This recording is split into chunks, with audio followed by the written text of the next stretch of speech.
네, 오늘은 미래와 희망을 주려고 라는 제목으로 하나님의 귀한 말씀을 전하도록 하겠습니다. 이제 긴 설 연휴가 시작이 되었죠. 우리나라에도 여러 가지 좋지 못한 이 많은 소식들이 있기는 하지만 우리 더세움교회 성도들에게는 풍성하고 기쁨과 감사가 넘치는 이런 설 명절이 되었으면 좋겠습니다. 오늘 본문의 내용을 보게 되면 하나님의 나라의 백성들이었던 유다 왕국이 BC 586년에 바벨론 제국에 의해서 망하게 된다라는 그런 내용입니다. 유다 왕국이 완전히 망하기 전에도 바벨론에 의해서 유다 제국의 백성들을 포로로 끌어가고 온갖 재물들을 수탈해가고 심지어는 하나님의 성전에서 이 성물들까지 수탈해 가게 됩니다.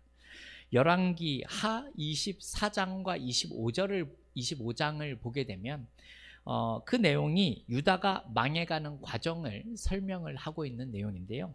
간단하게 말씀을 드리면 이 왕이 먼저 끌려가고 그리고 대비와 왕후가 끌려가고 대소신료들이 끌려가고 대장장이와 같은 기능공과 용사들이 끌려간다라는 내용이 나와 있습니다. 어떤 뜻입니까? 일꾼이 될 만한 유능한 모든 사람들을 다 끌어가면서 이 유다라는 나라의 기반이 될 수 있는 그런 사람들을 뿌리채 뽑아간다라는 이런 뜻입니다. 즉 유다의 핵심 인사들을 모조리 바벨론으로 포로로서 잡아가는 거죠. 이 과정에서 유다의 이 마지막 왕이었었던 시드기야 왕은 바벨론으로 끌려가면서 이 아들들은 죽임을 당했고 또 자신은 두 눈이 뽑히고 쇠사슬로 결박을 당해서 바벨론에 끌려가게 됩니다. 그렇다면 이제 어떻게 되는 것이겠습니까? 여호와 하나님께 드리는 성전도 이제는 무너지게 되고 이 성전의 성물들도 노략질을 당하게 되는 겁니다. 이렇게 바벨론으로 끌려간 유다 민족들은 이제 어떤 모습이겠습니까? 망연자실하고 한탄하면서 이렇게 생각을 하게 되겠죠. 아니 하나님의 백성인 우리가 어떻게 이렇게 끔찍한 일이 일어날 수가 있는 것인가? 이런 생각을 가질 수 있다라는 겁니다.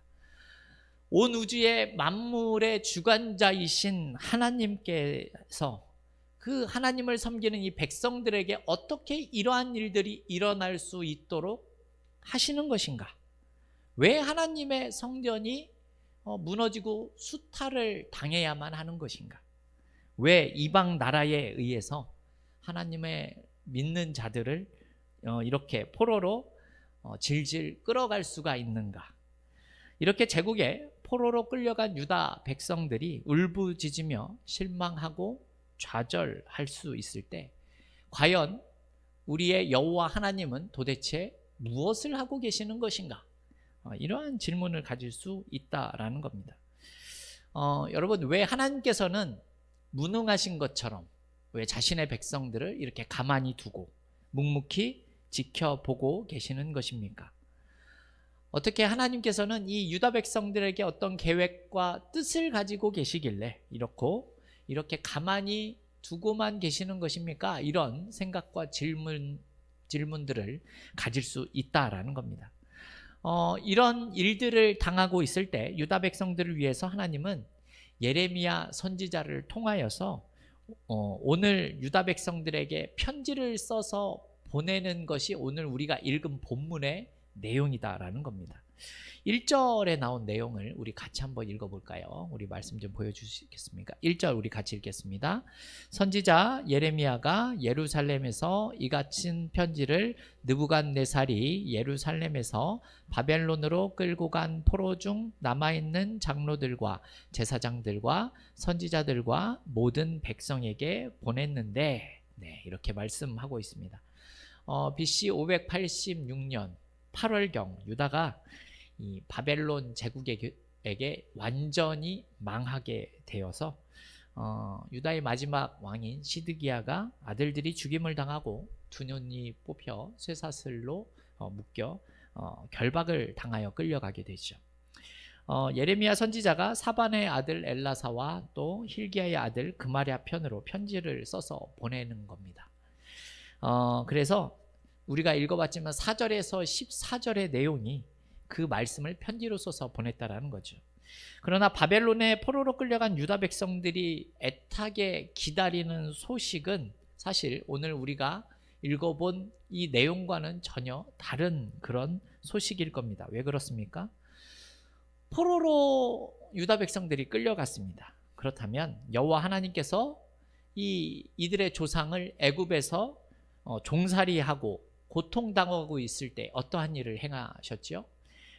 애굽 제국에게 열 재앙을 내리게 되시고 홍해를 가르시고 또 낮에는 구름 기둥으로 밤에는 불 기둥으로 인도해 주신 것처럼 자신들에게 이런 고통을 준 바벨론 제국에 재앙을 내리시고 엄청난 능력을 보여 자신들을 구해 줄 것으로 기대했기 때문에 그렇다는 거죠. 그런데 예레미야가 여호와 하나님께서 하신 말씀이다라고 하면서 써서 보낸 이 편지의 내용을 보게 되면 하나님이 너희를 위해서 어떠한 능력을 행해서 구원해내겠다 이런 내용은 하나도 나와 있질 않습니다. 하나님은 항상 자신의 백성들이 원하는 좋은 소식만을 전해주시는 것은 아니지요. 어떤 때는 이들이 전혀 원치 않는 소식을 전해주시기도 한다라는 겁니다. 우리가 설 명절을 맞았는데 이렇게 한 해가 되고 새해가 되어져서 명절을 맞으면 우리는 어떤 좋은 소식을 기대하고 있는 것도 사실일 것 같습니다. 우리의 마음에 좋은 소식이 있으면 좋겠지만 쏙 들지 않는 좋은 소식이라고 할지라도 하나님께서 우리 각 사람에게 소식을 주고 계시다면 그것은 어떤 소식이든 좋은 소식이다라고 생각하는 믿음이 우리들에게 있었으면 좋겠습니다. 자, 그렇다면 하나님께서 어떤 소식을 전하고 계신지를 우리 하나씩 좀 살펴보도록 하겠습니다. 우리 좀 길지만 4절에서 6절 말씀을 같이 한번 다시 읽어보겠습니다. 4절부터 6절입니다. 보여주시겠습니까?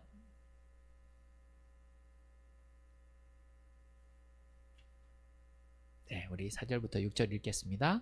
만군의 여호와 이스라엘의 하나님께서 예루살렘에서 바벨론으로 사로잡혀 가게 한 모든 포로에게 이와 같이 말씀하시니라. 너희는 집을 짓고 거기서 살며 텃밭을 만들고 그 열매를 먹으라.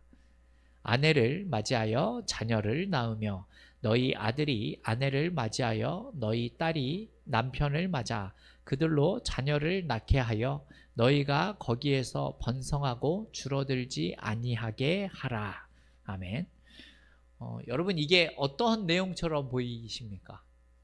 하나님은 유다 백성들이 바벨론의 포로로 끌려가게 되었지만 원망하고 좌절하고 낙담하면서 살아가지 말라라고 이야기하시는 겁니다. 오히려 그 가운데 현실에 적응하면서 살아가야 한다라고 지금 이야기를 하는 내용이지요. 사실 포로로 잡혀갔다라고 하더라도 바벨론에서 살아가려고 하면 거주할 집도 있어야 하지요. 그리고 먹을 수 있는 양식을 구해야 합니다. 그래서 밭을 일구고 농사를 짓고 또 결혼을 하여 자녀들도 낳고 이렇게 가정을 만들어야 하지 않겠느냐. 그러면 살아있어야 너희들이 또 다른 무엇인가를 할 수도 있지 않겠느냐라는 의미로 말씀하고 있는 내용이다라는 거예요. 마냥 절망하고 낙담하고 있으면 아무것도 되는 것이 없으니 지금 삶의 현장에서 어떻게든 남아서 살아가야 한다라는 뜻으로 이야기하는 내용입니다. 그렇게 살아남아 있어야 고국이든 고향이든 다시 돌아갈 수 있지 않겠느냐라는 그러한 뜻으로 하는 말씀입니다. 여러분 이런 모습을 보면서 많은 사람들이 자신에게 이러한 일들 때문에 원망하고 불평하고 좌절할 수 있다라는 생각이 들 수 있을 겁니다. 사실 나라와 민족이 망해서 이방 나라의 포로로 끌려갔었을 때에 살아가는 그 형편이 여러분 좋을 수가 있겠습니까? 그렇지 않겠죠? 서러움 중에 가장 슬픈 서러움이 바로 나라와 민족을 빼앗긴 서러움이라고 이야기들을 합니다. 실제로 북한 사람들이 중국으로 넘어가서 살아갈 때에 그곳에서 신분증을 가지지 못하고 살아가기 때문에 뼈저리게 느끼는 것이 나라를 잃은 슬픔이라고 합니다. 그런데 목숨을 걸고 대한민국으로 넘어와서 우리나라 주민등록증을 받게 되면 실제로 세상을 날아갈 것처럼 기쁘고 행복하다라는 이야기를 들은 적이 있습니다. 이 유다민족은요, 나라와 민족이 망해서 지금 바벨론으로 끌려와서 포로 생활을 하고 있는 자신들이 너무너무 한스럽지만 그래도 그 상황 가운데 어떻게든 살아가고 살아남아 있어야 이들이 미래에 무엇인가를 할 수 있다라는 것이죠. 지금 우리도 우리가 살아가는 일들 속에서 내가 어떠한 일을 당하거나 어려움 속에 있다고 할지라도 여러분, 우리가 원망하고 불평만 하고 낙담만 하고 있으면 어떻게 되겠습니까? 여러분, 그 가운데 변하는 것은 아무것도 없다라는 겁니다. 그래서 하나님은 바벨론의 포로로 끌려간 이 자신의 백성들이 무엇이라도 어떠한 일이라도 찾아서 일하면서 살아남아 있어야 하지 않겠느냐라고 말씀합니다. 그래야 해방되어 나중에 고국으로 돌아갈 수 있다라고 이야기를 하는 겁니다. 하지만 이 가운데 하나님은 조금 더 이해하기 어려운 말씀을 이야기를 하고 계십니다. 우리 7절에 나온 말씀인데요. 우리 7절도 같이 한번 읽어보겠습니다. 너희는 내가 사로잡혀 가게 한 그 성읍의 평안을 구하고 그를 위하여 여호와께 기도하라. 이는 그 성읍이 평안함으로 너희도 평안할 것임이라. 아멘. 여러분, 이게 어떠한 내용입니까? 지금 예레미야 선지자를 통해서 하시는 얘기가 무엇인가 하면요, 유다를 멸망시키고 자신들을 포로로 질질 끌고 온 이 바벨론이라는 나라를 위해서 그 평안을 하기를, 그 나라가 잘 살 수 있기를 기도하라 라는 이러한 내용입니다. 여러분, 이런 내용이 이해가 되십니까? 사실 이 유다로 잡혀온 포로들은 도대체 이 내용을 이해하기 쉽지 않았을 겁니다. 바벨론 제국이 유다를 멸망시키고 자신들을 포로로 끌고 온 것만으로도 치가 떨리고 몸소리가 쳐지는 일인데, 이 바벨론 제국의 평안을 위해서 기도해라 라고 하는 이 내용이 용납할 수 없는 내용처럼 우리가 생각될 수 있다는 겁니다. 오히려 우리는 이렇게 생각을 하는 모습이 더 많을 겁니다. 아니, 하루빨리 바벨론이 망해야 우리가 하루빨리 고국으로 돌아갈 수 있지 않겠느냐. 그러니 하루빨리 하루라도 속히 이 바벨론 제국이 망하도록 기도하는 것이 맞지 않겠느냐, 이런 내용이죠. 그럼에도 하나님께서는 이 바벨론 제국의 안녕을 위해서, 평안을 위해서 기도하라는 내용은 너무나 너무한 것처럼 여겨지는 말씀처럼 보여집니다. 하지만 이 내용을 우리는 조금 냉정하게 생각해 볼 필요가 있습니다. 왜냐하면 70년이 채워지기까지는 이들이 바벨론 제국에서 어떻게든 살아남아 있어야 하기 때문에 그렇습니다. 바벨론 제국에서 사는 동안 여러분, 전쟁이 일어나거나 어떤 큰 사건이, 자연재해가 일어나서 고통을 당하게 된다면, 여러분, 그렇지 않아도 포로 생활이 힘들고 어려울 텐데 이들의 삶은 더 큰 고통과 어려움 속에서 살아갈 수밖에 없기 때문에 그런 겁니다. 바벨론 제국이 힘들어지면 이들의 포로 생활도 더 힘들어지기 때문에 그렇습니다. 그러니 더 극심한 고통 속에 있지 않으려고 하면 바벨론 제국이 평안해야 하고 그들이 안전해야만 이들의 남은 삶이 그나마 조금 더 평안하고 안전할 수 있게 된다는 의미입니다. 성도 여러분, 우리가 살아가는 세상을 한번 돌아보십시오. 우리가 생각지도 않았었던 전쟁이 계속해서 일어나고, 자연재해가 일어나고, 인재가 생기고, 전염병이 돌고, 온갖 사고들이 발생하고 있습니다. 여러분, 우리나라의 상황은 얼마나 어렵습니까? 그래서 우리는 우리 믿는 자들은 이런 나라와 민족의 평안을 위해서 기도하는 모습이 필요하다라는 것이죠. 그래야 우리가 조금 더 어렵지 않은 삶을 살아갈 수 있기 때문에 그런 것입니다. 이제 8절과 9절의 내용을 우리 한번 보겠습니다. 우리 8절 9절 한번 보여주십시오. 우리 8절 9절 한번 읽어보겠습니다. 만군의 여호와 이스라엘의 하나님께서 이와 같이 말하노라. 너희 중에 있는 선지자들에게와 점쟁이에게 미혹되지 말며 너희가 꾼 꿈도 고지 듣고 믿지 말지라. 내가 그들을 보내지 아니하였어도 그들이 내 이름으로 거짓을 예언함이라. 여호와의 말씀이니라. 아멘. 나라와 사회와 민족이 이렇게 어려워지고 소란스러워지면 사실 이상한 소리를 하는 많은 사람들이 생겨나기 마련입니다. 그리고 무당들, 이런 점쟁이들이 우후죽순 많아지죠. 또 이 가운데 소위 신앙인이라고도 하면서 자신이 예언의 은사를 받았다, 이런 말로써 유혹하는 사람도 많아지게 됩니다. 사실 우리의 모습을 보면 새해가 되면 명절이 되면 올해의 운수라도 좀 봐야 되지 않겠느냐라고 생각하시는 분도 계시고, 그래서 토정비결 점쟁이를 찾아가는 분도 있는 것이 사실이죠. 또 이상한 기도원에 가서 예언 기도를 받는다거나 또 주변에서 현혹하는 소리에 넘어가서 어려움을 겪는 분도 계시는 것이 우리의 현실입니다. 그렇다면 여기 오늘 말씀에 나오는 점쟁이들, 선지자들, 꿈꿈자들, 이런 자들이 거짓 예언을 한다라는 사실이 어떠한 뜻이겠습니까? 내가 대단한 사람이니까 내 말대로만 하면 앞으로 너희들은 잘 살게 될 것이다, 이런 내용을 말하는 것일까요? 사실 그런 내용이 아닙니다. 실제로 어떤 내용인가 하면 이들이 당한 현실에 관한 내용인 겁니다. 그들은 어떤 거짓을 이야기했냐면 바벨론의 포로 생활이 곧 끝날 거다, 이런 내용들을 이야기했다라는 겁니다. 하지만 하나님은 이미 바벨론 포로가 70년이 걸릴 것이다라고 말씀을 하셨죠.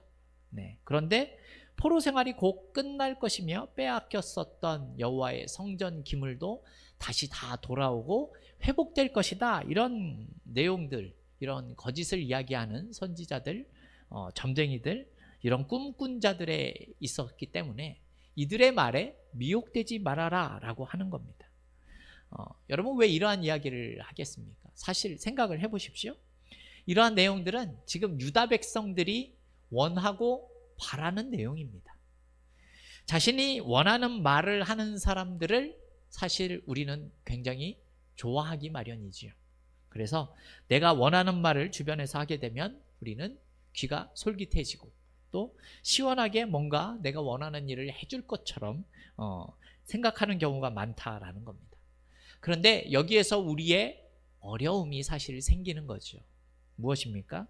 나는 이렇게 되었으면 참으로 좋겠다라고 생각을 하지만 하나님께서는 아직 때가 되지 않았고 하나님께서는 아직 내가 원하는 대로 하기를 원치 않는 모습이 있기 때문에 그렇다라는 겁니다. 그러니 우리는 내가 원하는 소리를 하는 사람의 말이 아니라 하나님의 말씀을 믿고 기다리는 모습에 대해서 매우 믿음이 필요하다라는 사실을 우리가 생각하며 살아갈 수 있어야 하는 겁니다. 더세움교회 성도 여러분, 여기서 우리가 좀 생각해 봤으면 좋겠다 하는 내용들이 있습니다. 하나님은 사실 우리의 생각과는 다른 일들을 하시는 분이시기 때문에 그렇습니다. 우리가 이러한 하나님에 대해서 불만을 가질 수도 있지만 하나님은 결국은 이러한 일들을 통해서 우리를 재앙이 아니라 평안을 주시기 원하시기 때문에 이렇게 하신다라는 사실을 우리가 기억해야 한다는 것이죠. 10절의 내용을 보시면 바벨론에서 70년이 되면 내가 너희를 돌보고 너희의 선한 말이 너희에게 성취가 되어져서 너희가 이곳으로 돌아오게 하시겠다라고 이야기를 하고 계십니다. 무슨 뜻이 내용이 나옵니까? 70년이 채워지는 해에 고향 즉 고국으로 돌아갈 수 있게 하시겠다라는 겁니다. 여러분, 여기에 나와 있는 거짓 선지자들의 말을 들을 필요가 없는 이유가 또 여기에 있는 겁니다. 하나님께서는 자신의 말을 지키시는 분이시기 때문에 그렇습니다. 때가 되면, 시간이 차면 하나님께서 그 원하시는 일들을 우리에게 베푸실 수 있는 분이시다라는 것이죠. 그래서 이 내용을 우리가 조금 살펴볼 텐데요. 우리 11절에서 14절의 말씀 조금 길지만 하나님께서 어떤 말씀 하시는지 우리 같이 한번 읽어보겠습니다. 여호와의 말씀이니라. 너희를 향한 나의 생각을 내가 아나니 평안이요 재앙이 아니니라. 너희에게 미래와 희망을 주는 것이니라. 너희가 내게 부르짖으며 내게 와서 기도하면 내가 너희들의 기도를 들을 것이요.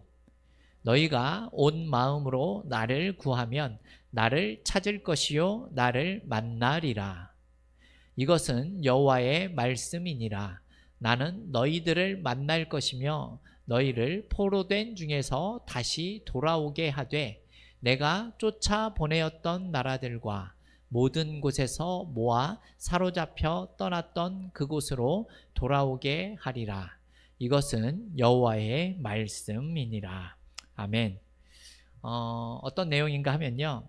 BC 586년에 유다 제국이 멸망하면서 바벨론의 포로로 끌려간 사람들은 정확히 70년이 되는 해 BC 516년에 이 페르시아 즉 바사의 고레스 왕의 칙령으로 인해서 고향 즉 고국으로 다시 돌아오게 되는 것이 역사적 현실이었습니다. 지금 바벨론 제국에 질질 끌려와서 포로 생활을 하고 있는 것이 이들은 너무나 큰 재앙이고 저주라고 생각을 할 수도 있을 겁니다. 하지만 하나님은 이들을 이대로 버려둘 생각이 없으신 분이십니다. 오히려 우리가 읽어봤지만 이들에게 평안과 희망찬 미래를 주시기 위해서 그 일을 준비하시고 바벨론 포로 기간을 허락하셨다라고 말씀하고 있기 때문에 그렇습니다. 바벨론의 포로 생활은 그 현실은 고통이 맞습니다.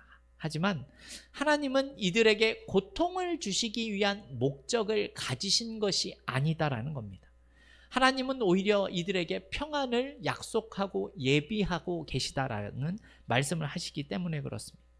그러니까 이 기간이 이들은 조금 어렵고 고통스러운 시간으로 생각할 수 있지만 이 과정이 하나님의 사랑이 담겨 있고 하나님의 긍휼이 표현되어져 있는 그런 시간이다라는 사실을 유다 백성들이 믿어야 한다라는 겁니다. 유대인들이 그런 고통을 당하지만 하나님은 그들을 고통스럽게가 아니라 결국 평안하게 만드시는 계획 속에 있었다라는 겁니다. 더세움교회 성도 여러분, 이 유다 백성이 포로로 잡혀가서 70년 후에 돌아온다라고 하는 내용이 사실 성경에 많이 나오고 있고 당연하다라고 우리는 생각을 할 수 있지만 사실 그러한 내용은 아닙니다. 성경에 나오는 이 고레스 칙령으로 유다 백성이 돌아오는 것은 절대로 자연스러운 일이 될 수 없기 때문에 그렇습니다. 바사, 즉 페르시아의 고레스 왕은요, 사실 이 바벨론 제국이 가지고 있던 그 제국을 흡수해서 어마어마한 영토를 통치하는 페르시아 제국을 세우게 됩니다. 이 고레스 왕이 천하를 통일한 원년에 이렇게 이상한 조서를 하나 내리는 거죠. 바벨론 제국 때 포로로 잡혀왔었던 패전국의 국민들을 너희 나라로 돌아가게 하라라는 칙령을 내린 겁니다. 근데 사실 이런 내용이 역사상 전례가 없는 기록입니다. 여러분, 포로는 노예이고 국가의 재산이고 개인의 재산이던 시기입니다. 이스라엘에 잡혀온 포로들은 왕실의 노예가 되고 또 귀족과 공을 세운 사람들에게 하사되는 그런 사유 재산입니다.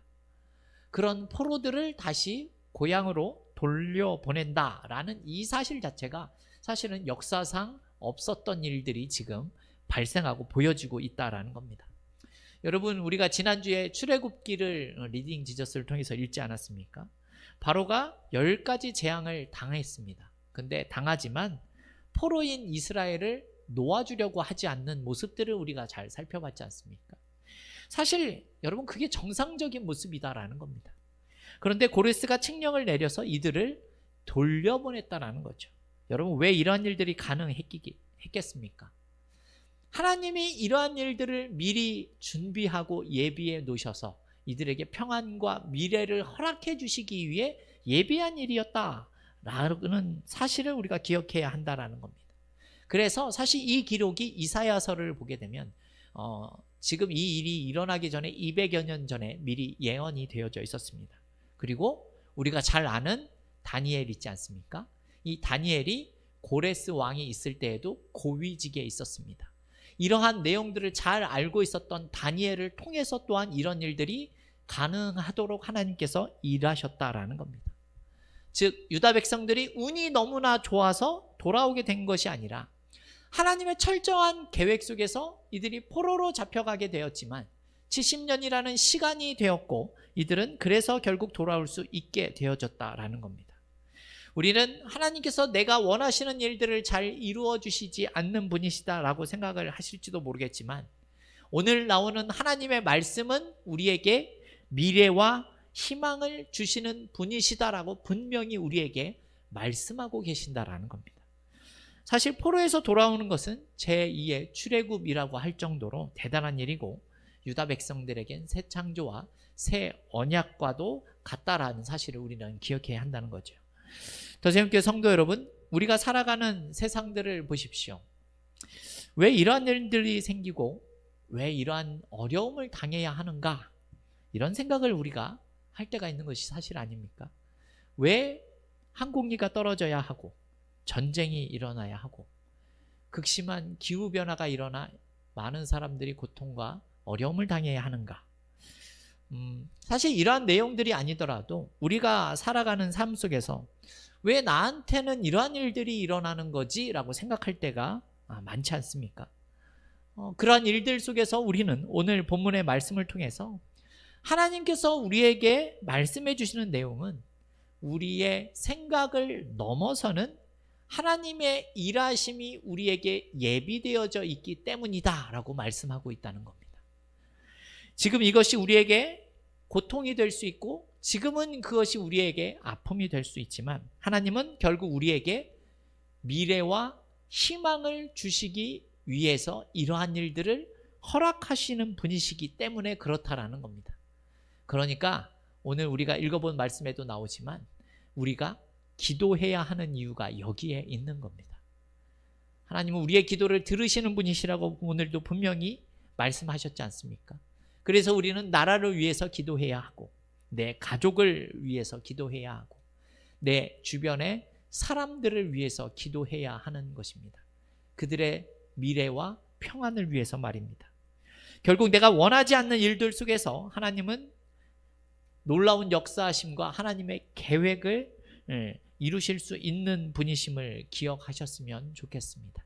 그래서 설날을 맞아서 저와 여러분 모두가 이러한 경험을 할 수 있는 복된 한 해가 되시고 복된 인생이 다 될 수 있기를 주님의 이름으로 축원합니다.